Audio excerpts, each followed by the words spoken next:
Hi, and welcome back to the Business Transition Roadmap podcast.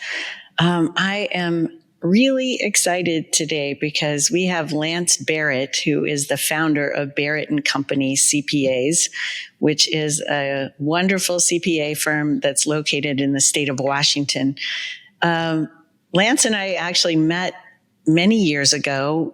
We were both working with a company that was located out of Australia, and our firms were both members of that company. We were working with our clients to help them to develop the business and to grow the business so that people could do better in their worlds. So Lance, our story goes way back many, many years, and I just am very grateful that you're here today with us. So thank you. Well, thank you for having me.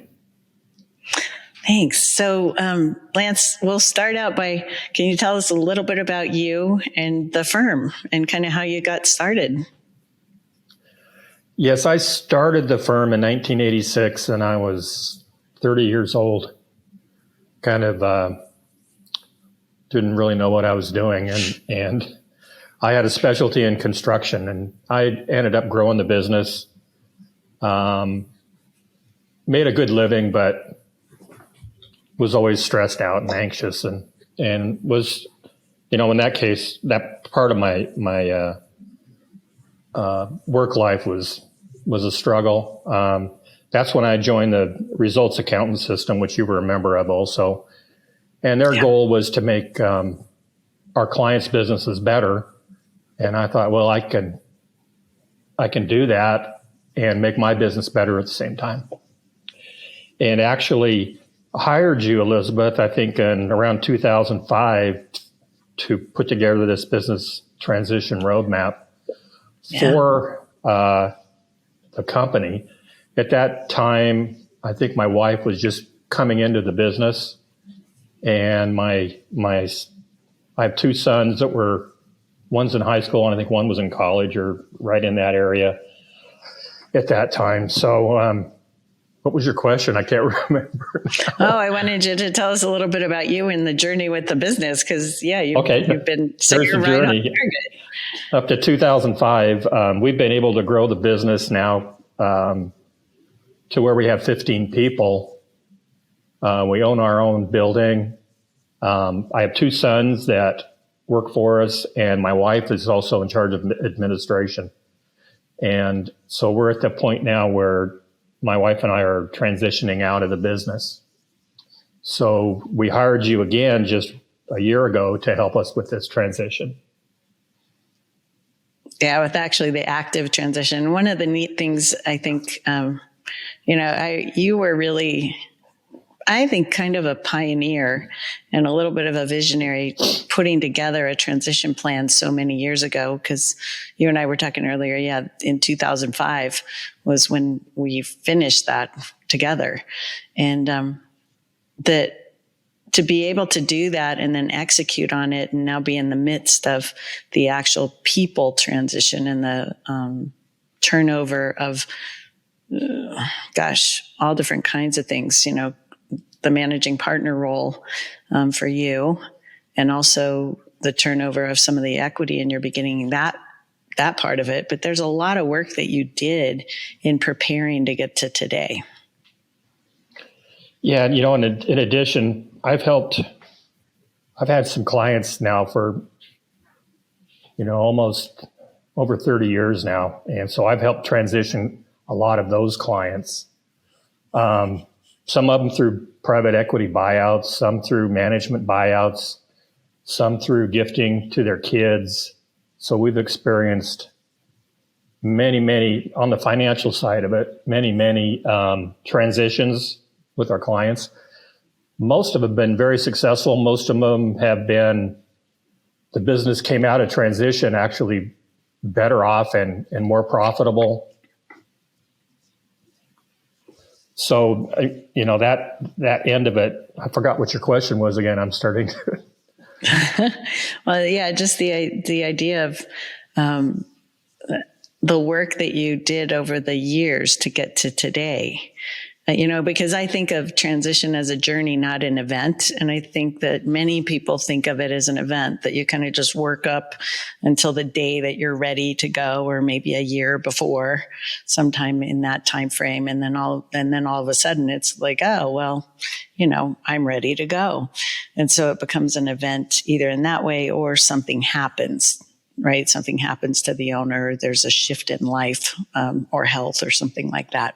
But, yeah, so the idea of you definitely made it a journey. You had a lot of work coming up to this point, and now we're in that phase where hopefully you'll be able to finish up your transition in the next couple of years or less. Right. The original plan was in 2020 to transition. My oldest son is the managing partner, and my middle son is as an owner, and then COVID hit. And we pretty much put everything on hold for 2 years, 2020, 2021, except we did make my oldest son managing partner. But I continued to work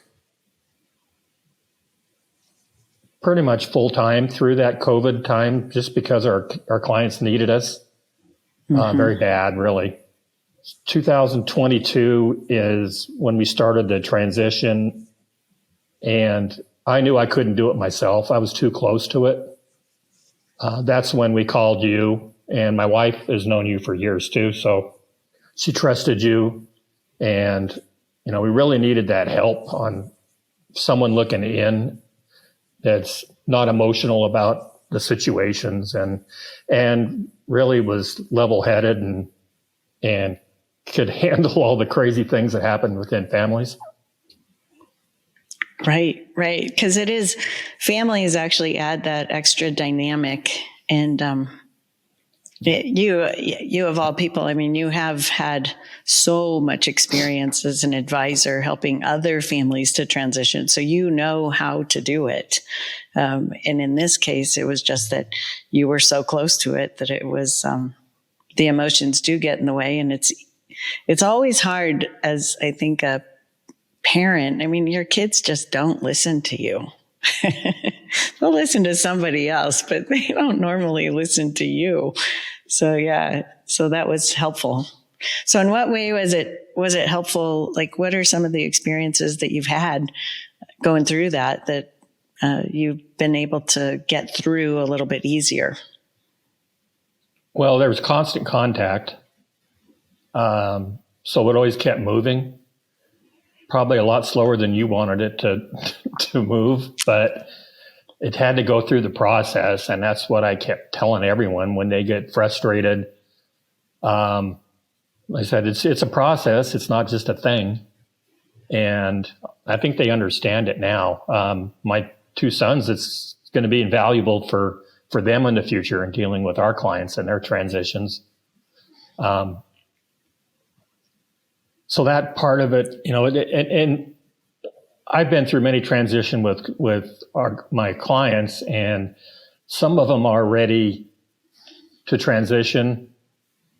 Some of them are struggle with that, with their ego and how it's attached to the business. And, some of them struggle with the relationships with whoever's taken over the business. So, it runs the gamut from, I had one client that the day he was supposed to retire or to sign the papers, he came in and cleaned out his desk. His son was just like, "What are you doing?" And I've had other clients that it took over 20 years of gifting, and with the mother, sitting at the table signing the documents, crying. And, it was joy, but it was a struggle. And in fact, those clients actually still have offices in their company's office just so they have somewhere to go on Tuesday afternoons. So that's so funny. Yeah, and so everybody's different, and there is that attachment always. I think, especially if you're the founder, to making sure that it goes well forward, and also the attachment of what's next for you. So how's that going for you right now? I'm after doing this for so long, for 40 years, you wake up in the morning and you go to take your shower and get your work clothes on, and you still want to do that. You still think you'd have to do that. And really, I found that, and it's helped because of the COVID, it's detached me from physically being in the office. For me, that part of it's been easier because of that. I do have a lot of hobbies, and so I haven't totally transitioned out, of course. I go to the office and I get a line of accountants outside my door waiting to ask me questions still, but it's not as much as it used to be, and they've learned that they need to find the answer themselves. In my mind, since my wife and I are now at that point where we can travel again. We just got back from 2 weeks in Hawaii. We're planning a trip to Italy this fall. We're going to Mexico in May or in April. So, part of it is just leaving, and we're making that move. We're looking forward to spending more time with our grandkids. Took my granddaughter she's 4 years old, to golf lessons last summer, which was really fun. So I'm looking forward to doing that again this summer. So that part of the transition, it also, there's so much learning that goes on in an accounting office, especially these last 3 years, with all of, the tax changes and reporting requirements are changing constantly. And so I used to have to dig in and stay up on all that, which required a lot of time. And now I'm just touching on it, and I'm not spending all the time and worrying whether I'm going to get it right, because I'm counting on the others to do that for me. That's great. That's great. And one of the things I heard you say is you have other things you love to do, which helps. And two, that you're really engaging in the next adventure, because it does help you to be able to emotionally leave. You're in that place. No, absolutely. In fact, yesterday we just played 18 holes, and it's 45 degrees out. So we love to golf. I grew up golfing. I love the outdoors. I like to hunt and fish. And now we're going to learn how to travel again. So those are my big things that I'm looking forward to really doing. Right. And then inside the business, what role? I know that you're able to do what you really enjoy the most, and that you've given up some of the things that that your two new owners are starting to take over. So your two sons. What are some of the things you're looking forward to doing, and what are some of the things that you've given up that you're happy about? I've given up to having to deal with employees. Very happy about that. In fact, almost all of my clients, when they retire, that's their number one thing, is I don't have to deal with people anymore. I don't have to deal with day-to-day and worries and being anxious. What I do spend my time with is with my old-time clients who really still just want to talk to me about, either working on their business or their next best thing, or, they really don't call me very often about how do I save taxes. They call me more about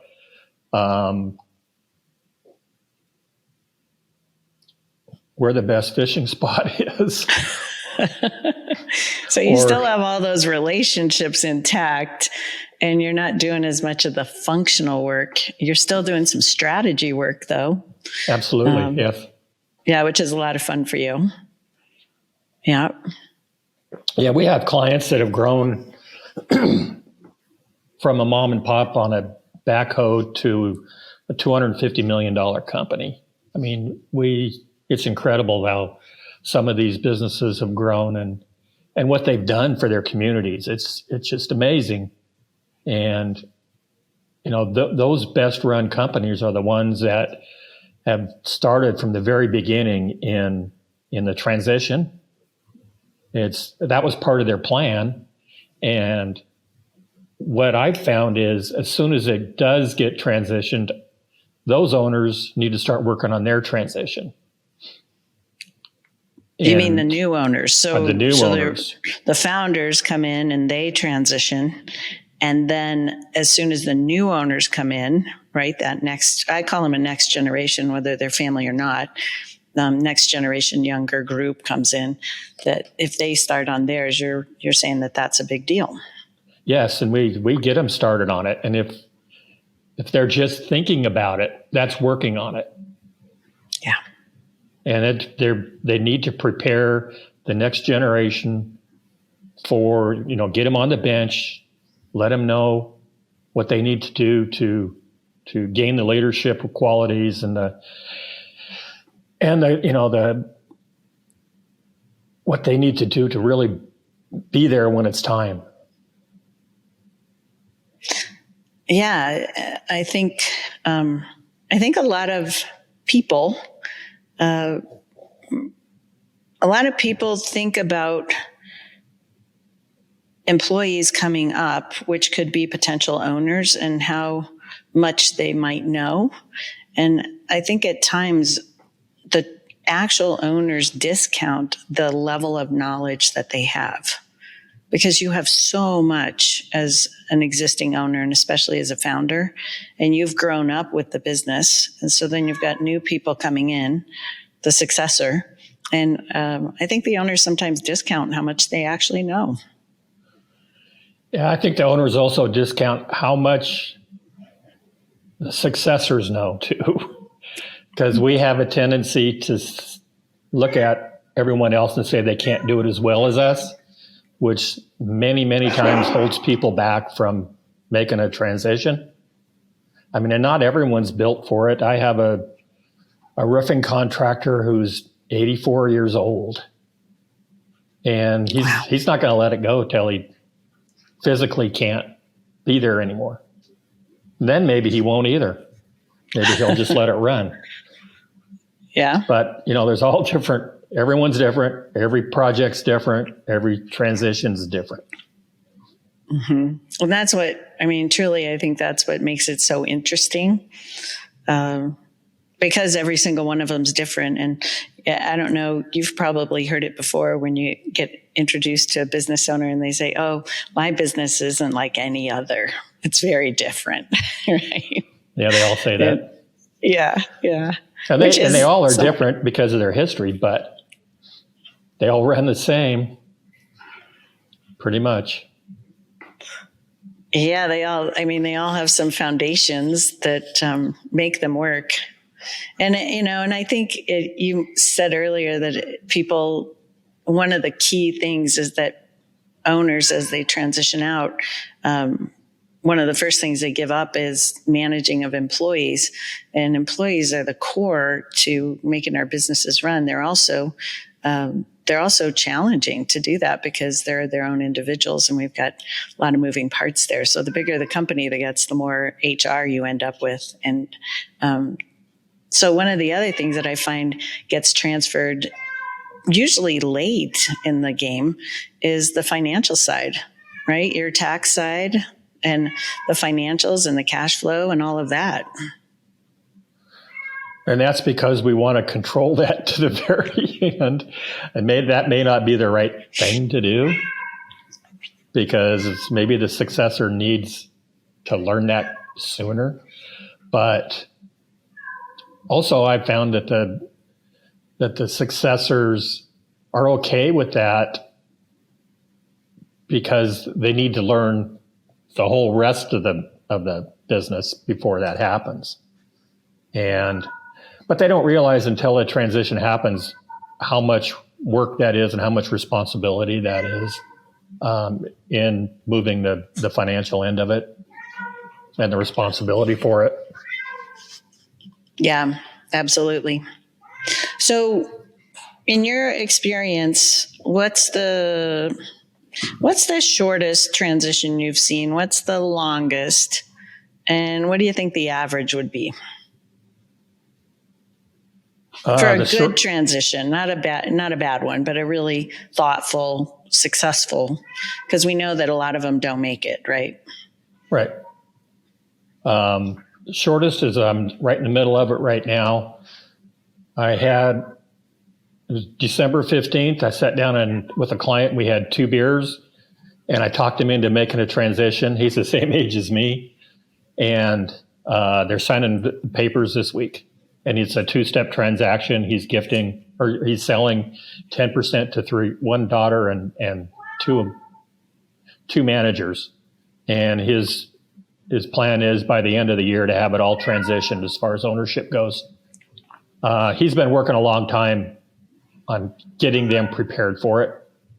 But when I talked to him in December, he was ready to just hold on to it. So that was the shortest. The longest was the one I talked about earlier. We started in 1996, family of 13, and they had 7 sons. And they did a 1-step or 2-step transaction. Actually, it ended up being about 5-step transaction where they gifted shares to their sons. And it took 20 years of gifting before it was 100% transitioned. And two of the 7 decided they didn't want to become part of the business. I mean, like you, I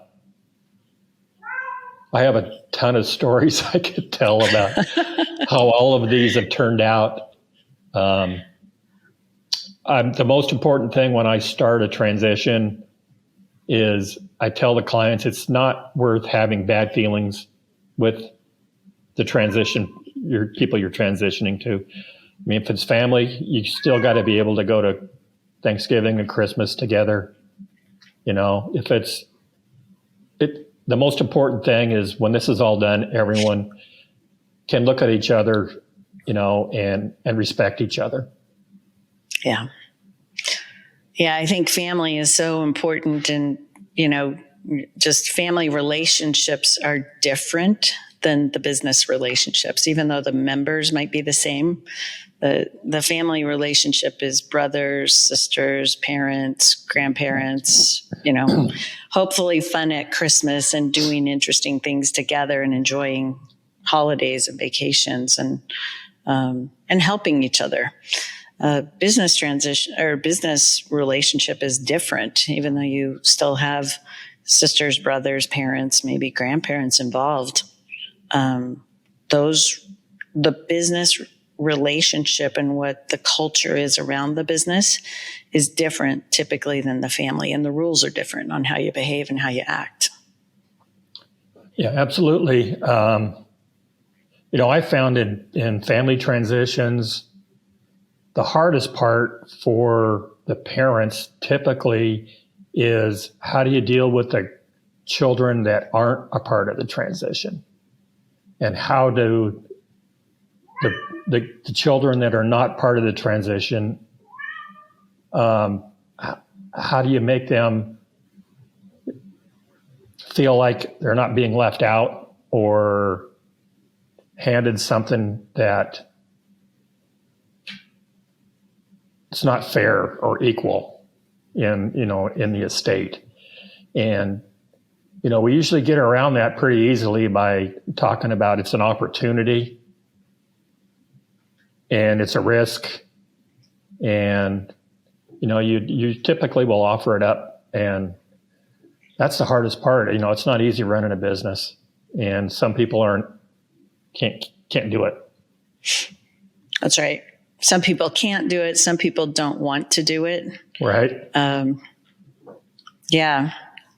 It's often where we'll get a client that's working on transition, and one's coming to mind. And he came in and he was like, oh, well, I've got 4 employees that I would like to offer ownership to. And so we were doing it was like a half-day retreat, doing a half-day retreat with them, and, threw out the question of, so what happens if one or more of them don't want it or say no? And he goes, well, I haven't ever thought about that. Of course they would want it. But there's buying in, there's the responsibility of it, there's understanding all the, tax and liability and everything else that goes with it. And not everybody wants it. It's not in everybody's career choice to have that and be an owner. And you have to have spousal support. True. In fact, typically when we do retreats before succession planning happens, we include the spouses, because that's real important that the spouse understands, what's in it for them also. Yes. Yeah, I don't know if you've had this, but I've had an interested employee who wanted to be an owner, where the spouse said, no, it doesn't fit in our life. I've had it. Yes. Yeah, I know. So there, again, all these moving parts about how these transitions work. And I think that sometimes we walk in and think that it's going to be relatively straightforward. And most of the time, the strategy is there. And as long as you have the strategy and you have some clarity, it makes it so much easier to walk through it. Absolutely. And most people won't do that on their own. They really won't. And it needs to be written down, and it needs to be revisited. Yep, on a regular basis. So I want to ask you one last question, and just for our audience, what would be a really just one thing that you'd like to leave with them to keep in mind to help them to have a successful transition, one that they do have the relationships that stay in place, that the business does move forward successfully, and maybe even more successful than where you left it, and that the community continues to thrive forward? What would be one thing you'd like to leave them with? Well, as part of their strategic plan for their business, transition needs to be included, and it needs to be talked about very early. In fact, as part of the strategic plan, that should be one of them, besides the profitability and making the company work, that needs to be part of the plan, because what you're doing is you're setting yourself up for an easier time when the time does come for transition, because we're going to transition eventually, whether you're standing up or if you're sideways. So you need to plan early and write it down, and actually you really need to have someone help you with that type of work. I really have not seen one situation where a client of mine, and we've had hundreds over the years, successfully transitioned on their own. They've always had help, and it's someone like you. They have to have a good accountant that can handle the details of the tax side of things. They need to have a good attorney that understands, the best way to make a transition, both because it's, we're doing estate planning at the same time, we're doing tax planning at the same time, and there's a lot of different things that happen, and they need to be up and understand the rules. So start early and have people help you, I guess, is what my experience has taught me. Great. Well, that's perfect for us to end our podcast on, Lance. And again, gosh, thank you so much for being here. Lance has so much background and knowledge on this. And, I just appreciate you sharing that with our audience. So thank you. Well, I'm happy to be on here and share my experiences. I think it makes a difference. And that's what we're trying to do is, my mission is to help these businesses continue to thrive forward and help the communities around them continue to be healthy. That includes the people who are taking it over, all of the employees. And I have found that business owners are very, very generous in their communities. They give to local kids organizations and to churches and to all kinds of things to help support those communities. So they're meaningful in our world. Absolutely. And, one last thing I wanted to say was we couldn't have made our transition without you and your company. And it hasn't been easy, and we're not done yet, but I couldn't have done it without you. Well, thank you. Thanks, Lance. I love working with your family and our firm. Thank you for that. I appreciate that so much. It means a lot. That's why I do what I do. You're welcome. Yeah. All right. Be well. Thank you.